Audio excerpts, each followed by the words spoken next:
I've tried browsers built for privacy, anonymity, speed, developers, customizability, and user-friendly. I'm gonna tell you what the browser is built for and if it does what the developer claims, or it's just one another normal browser like the others. Here you can pick the best browser for you if you want privacy, anonymity, speed, for developing, for customizing, user-friendly, or some of them all together. We are going through this from the worst to the best for daily usage. Opera GX. Opera. Opera GX is built for gamers. It runs on Chromium, like most browsers. But what it adds on top is genuinely different from just slapping a gaming skin on Chrome. RAM and CPU limiters make sure the browser doesn't eat your PC mid-match, while a built-in news hub keeps you up to date on game releases. The design leans hard into the gaming aesthetic, with customizable colors, animated backgrounds, and sound effects that make using it feel like part of your rig. It's flashy, but also practical. A browser built to coexist with resource-heavy games. Regular Opera, meanwhile, is less flashy, but still innovative. It introduced features like built-in VPNs, ad blockers, battery savers, pop-out video, and messaging integrations years before they were mainstream. Opera likes to experiment first, even if only a small slice of users ever notices. There's an important ownership note. Opera was acquired by a Chinese consortium in 2016, and that includes GX. What this means for your data is debated, and users should be aware. It's not inherently unsafe, but the information is worth knowing. Opera and Opera GX aren't for everyone, but they carve out a unique space in the browser world. For gamers and power users who want extra control and flair, they're genuinely different from the Chrome crowd. Internet Explorer. Internet Explorer was once the king of web browsers, the default choice on almost every Windows PC. If you used the internet in the early 2000s, you didn't really choose a browser. You just opened Internet Explorer and hoped for the best. Open your PC, click the blue E, and you're online. No setup, no choices. For most people in the late 90s and 2000s, that was the internet. Not because it was great, but because it came with Windows and nobody really knew that there was an alternative. Launched by Microsoft in 1995, it quickly dominated the market by being bundled with Windows, reaching over 95% market share at its peak. That dominance was so extreme the US Department of Justice sued Microsoft, arguing that bundling IE with Windows was anti-competitive. Microsoft fought it, partially lost, and kept bundling it anyway. It wasn't winning on innovation, it was winning on convenience. But that dominance became the problem. Once Microsoft had the market, they slowed down. Updates became rare, innovation stalled, and Internet Explorer started falling behind while the web kept evolving. Then in 2008, Chrome showed up, faster, cleaner, and actually modern. Compared to that, Internet Explorer felt outdated overnight. Pages were slower, bugs were common, and security issues didn't help either. It didn't take long for Internet Explorer to turn into a meme. The browser you open, to download another browser. By the time Microsoft tried to fix it, the damage was already done. Users had moved on, developers had moved on, and Internet Explorer never recovered. Microsoft officially killed Internet Explorer on June 15, 2022. After 27 years, the browser that once owned the internet was quietly redirected into Microsoft Edge. I actually tried opening it that week just to see what would happen. It literally just opened Edge instead. In the end, Microsoft didn't just lose the browser war. They had to completely start over.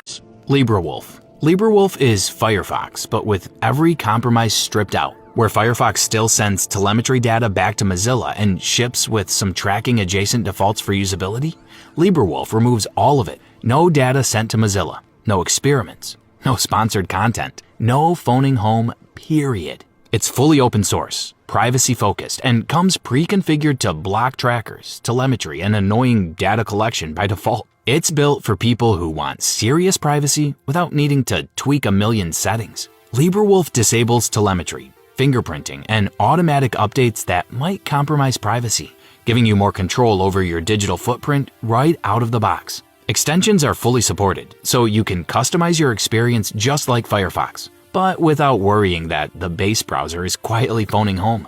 Performance is generally solid. It runs about as fast as Firefox, though you might notice a slight difference on older hardware since some optimization features are disabled to protect privacy. The trade-offs? You lose some convenience features like easy syncing across devices or certain built-in services that Firefox provides. Some websites break because the privacy settings are aggressive, and updates come slightly after Firefox's. LibreWolf isn't about hand-holding, it's about serious users who want control. Think of LibreWolf as the end of the privacy browser spectrum. Beyond this, you're in Tor territory, and that's a different kind of tool entirely. Tor browser. Let's get this out of the way.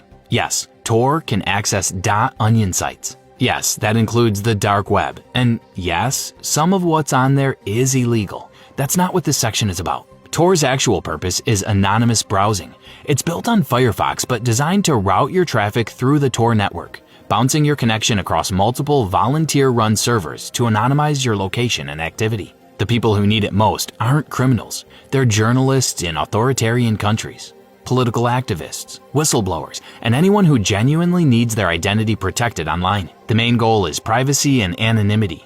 Tor makes it very hard for websites, advertisers, or even ISPs to track what you're doing online. For the rest of us, it's a way to surf without feeling like every click is being watched. It also lets you access .onion sites, which aren't all illegal marketplaces. A lot of it is just private forums, encrypted communication tools, and websites that prioritize anonymity. But yes, some corners are exactly what you're imagining. The trade-offs are obvious. Tor is slower than mainstream browsers because your traffic takes a much longer, more encrypted route. Some websites block Tor users entirely, and running multimedia-heavy content or videos can feel like wading through molasses. Tor isn't a daily driver. It's a tool for when privacy actually matters. Brave. Brave is the browser for people who hate ads almost as much as they love privacy. It was founded by Brendan Eich, the same person who created JavaScript and co-founded Mozilla. When the guy who helped build Firefox decides the browser market still isn't doing privacy right and starts over, that tells you something. Launched in 2016, it's built around speed, blocking trackers, and giving users more control over what they see online, all by default. No fiddling required. It automatically blocks ads, trackers, and third-party cookies, which not only protects your privacy but also makes web pages load faster. Brave even takes it a step further with its own optional reward system. If you want, you can opt into privacy-respecting ads and earn cryptocurrency called BAT for viewing them. Some people see that as hypocritical, some see it as a reasonable trade, worth naming rather than pretending it doesn't exist. Security and privacy are baked in. HTTPS everywhere is built in. Fingerprinting protections are on by default. And Brave doesn't silently sell your browsing data to anyone. It's the browser equivalent of having a bouncer at the door who checks everyone's ID and sends advertisers home. Performance is solid too. Pages are fast, RAM usage is reasonable, and unlike some other privacy-focused browsers, Brave rarely feels sluggish. The trade-off? Some websites throw a tantrum when ads are blocked, and if you want to join the Brave reward system, you'll need to wrap your head around cryptocurrency. In short, if someone wants to switch away from Chrome today with zero setup, Brave is the most friction-free option. Firefox. Firefox is the last major browser that isn't built on Chromium or WebKit, and that matters more than most people realize. If Firefox disappeared, nearly every significant browser would run on Google's engine, giving one company way too much say over how the web works. Launched by Mozilla in 2004, Firefox quickly became the independent alternative to Internet Explorer, giving users freedom, customization, and privacy. It's open source, which means anyone can inspect, modify, or contribute to the code. Extensions are basically a playground. You can tweak themes, tab behavior, or block every tracker in sight. Privacy is baked in with enhanced tracking protection, Facebook container, and strict cookie controls. Firefox has had its highs and lows. In 2010, it had around 30% market share. Today, it's under 3%. Competition from Chrome, Edge, and Safari has been brutal. Mozilla itself hasn't been without controversy either. Former CEO Mitchell Baker's compensation hit $6.9 million in 2022, even as Firefox's market share kept shrinking. She stepped down in early 2024, but the optics left a mark.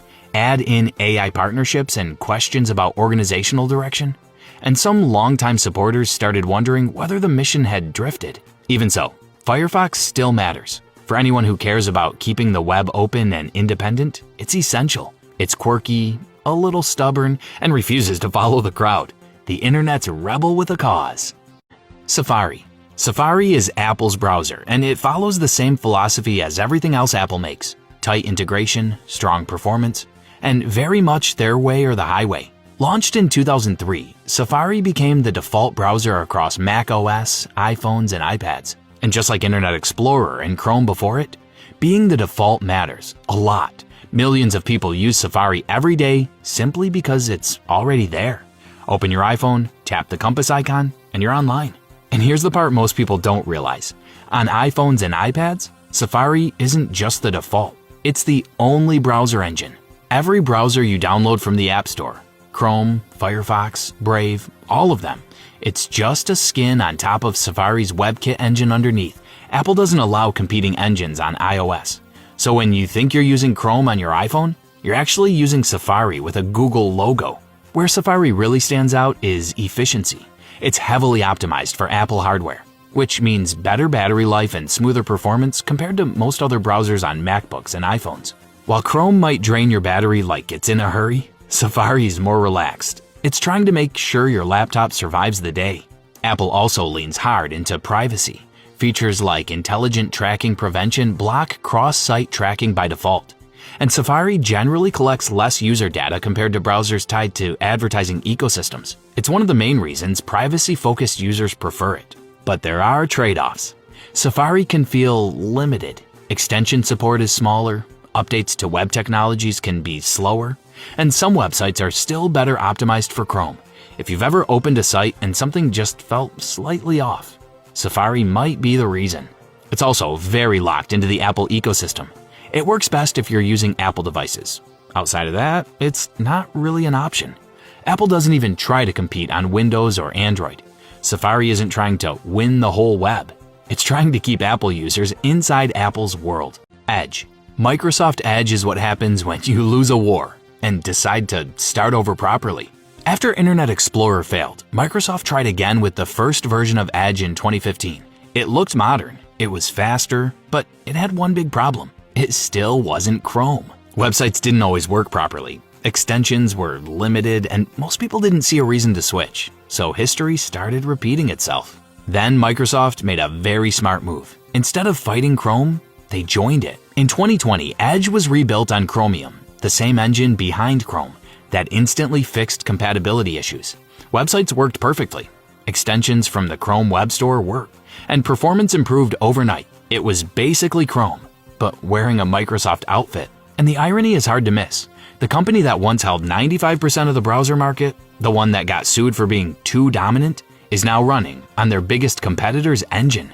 But Edge didn't just copy Chrome. It added its own features. Things like vertical tabs, built-in PDF tools, collections for organizing content, and strong performance optimizations. It also tends to use less RAM than Chrome, which is a nice bonus if your laptop was already struggling. There's also deep integration with Windows. Edge is built into the system, optimized for it, and Microsoft really wants you to use it. Like, really wants you to use it. You'll see prompts, reminders, maybe even a few emotional messages asking you to just give it a try. Try setting Chrome as your default and count how many times Edge asks you to reconsider. The browser is genuinely good. The desperation is what hurts it. There's also Copilot, Microsoft's AI assistant, now baked into Edge whether you asked for it or not. Sidebar suggestions, AI summaries, chat prompts. It's everywhere. Some people find it useful. Others feel like their browser is constantly trying to start a conversation they didn't sign up for. Of course, there's a trade-off here too. Edge is still tied to Microsoft's ecosystem, and like Chrome, it collects data, just in a different flavor. The funny part? After losing to Chrome, Microsoft ended up building one of the best browsers, using Chrome's own engine, Chrome. Google Chrome didn't just enter the browser market, it reset it. Launched in 2008, Chrome showed up at the perfect time, when Internet Explorer was slow, outdated, and honestly, a little painful to use. Chrome felt completely different. It was fast, clean, and simple. No clutter, no random toolbars you didn't remember installing, just a search bar and your tabs. It felt like the browser finally caught up to the internet. This is what killed Internet Explorer. Speed was the biggest factor. Pages loaded quickly, tabs ran separately so one crash didn't take everything down with it, and the whole experience felt smooth. At a time when browsers would freeze for no reason, Chrome actually worked consistently, which was a pretty low bar, but still. Then came integration. You sign in with your Google account and suddenly everything syncs. Bookmarks, passwords, history. It just follows you everywhere. If you were already using Gmail, YouTube, or Google Docs, Chrome felt like it was built specifically for you. Because, well, it kinda was. And then Android happened. Chrome became the default browser on billions of devices. At that point, it didn't just win, it took over. When your browser comes pre-installed on most phones on the planet, you don't really need to convince people to switch. But here's the trade-off. Chrome isn't just a browser. It's also part of Google's data machine. The same company that runs ads on half the internet also runs the browser you use to access it. Not a coincidence. It's also famous for eating RAM. Open a few tabs and everything's fine. Open 20 tabs and your laptop starts struggling. Open 50 tabs and at that point, Chrome isn't a browser anymore. It's a benchmark test for your RAM. Then there's control. In June 2025, Chrome fully enforced Manifest v3, a change to how browser extensions work. In plain terms, it capped how many blocking rules ad blockers can use and limited how they intercept web requests. Popular ad blockers like uBlock Origin got significantly weaker overnight. For a lot of users, that was the moment Chrome stopped feeling like their browser. So yes, Chrome won because it was fast, simple, and everywhere. But it came with a trade-off: convenience in exchange for some privacy and control. The most important move, though, wasn't what you could see. It was under the hood. Google open-sourced Chrome's engine, called Chromium. And that decision didn't just build Chrome. It changed the entire browser industry, including what Microsoft did next. Internet Explorer. Internet Explorer was once the king of web browsers, the default choice on almost every Windows PC. If you used the internet in the early 2000s, you didn't really choose a browser. You just opened Internet Explorer and hoped for the best. Open your PC, click the blue E, and you're online. No setup, no choices. For most people in the late 90s and 2000s, that was the internet. Not because it was great, but because it came with Windows and nobody really knew that there was an alternative. Launched by Microsoft in 1995, it quickly dominated the market by being bundled with Windows, reaching over 95% market share at its peak. That dominance was so extreme the US Department of Justice sued Microsoft, arguing that bundling IE with Windows was anti-competitive. Microsoft fought it, partially lost, and kept bundling it anyway. It wasn't winning on innovation, it was winning on convenience. But that dominance became the problem. Once Microsoft had the market, they slowed down. Updates became rare, innovation stalled, and Internet Explorer started falling behind while the web kept evolving. Then in 2008, Chrome showed up, faster, cleaner, and actually modern. Compared to that, Internet Explorer felt outdated overnight. Pages were slower, bugs were common, and security issues didn't help either. It didn't take long for Internet Explorer to turn into a meme. The browser you open, to download another browser. By the time Microsoft tried to fix it, the damage was already done. Users had moved on, developers had moved on, and Internet Explorer never recovered. Microsoft officially killed Internet Explorer on June 15, 2022. After 27 years, the browser that once owned the internet was quietly redirected into Microsoft Edge. I actually tried opening it that week just to see what would happen. It literally just opened Edge instead. In the end, Microsoft didn't just lose the browser war. They had to completely start over.